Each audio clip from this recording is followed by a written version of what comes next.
এবার না তুই তো খুব জ্ঞানী, এমন একটা কবিতা ক যে কবিতার মধ্যে 64টা জেলার নাম আছে। ছন্দে সুরে বলছি আমি সকল জেলার নাম, তাল মেলাতে সবার আগে আসলো কুড়িগ্রাম। প্রধান জেলা ঢাকা থেকে একটুখানি দূর, এক জেলার নাম নরসিংদী, আরেকটা গাজীপুর। জয়পুরহাট ও লালমনিরহাট দুইটা জেলার নাম, রাজশাহীর নাম উজ্জ্বল করছে মিষ্টি স্বাদের আম।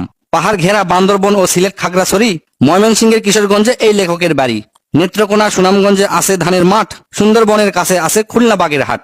ভোলা এবং বরিশালে আছে অনেক নদী, পাবনায় আছে পাগলাগারদ, বগুড়ায় আছে দধি। পাশাপাশি দুইটা জেলা টাঙ্গাইল জামালপুর, আরো দুইটা জেলা হলো কুষ্টিয়া যশোর।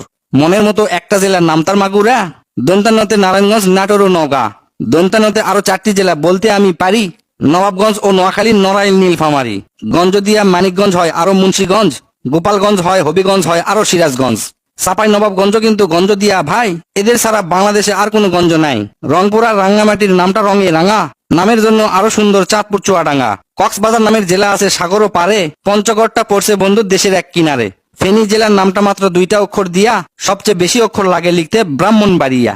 6টা অক্ষর লিখতে লাগে মৌলভী বাজার, এদিক থেকে শরীয়তপুর সমান তাহার। শেষের দিকে এসে দেখি বসছে পুরের মেলা, নামের শেষে পুর লাগানো অনেকগুলো জেলা। পুর দিয়ে ভাই শেরপুর আছে পিরোজপুর, মেহেরপুর ও মাদারীপুর আরো দিনাজপুর।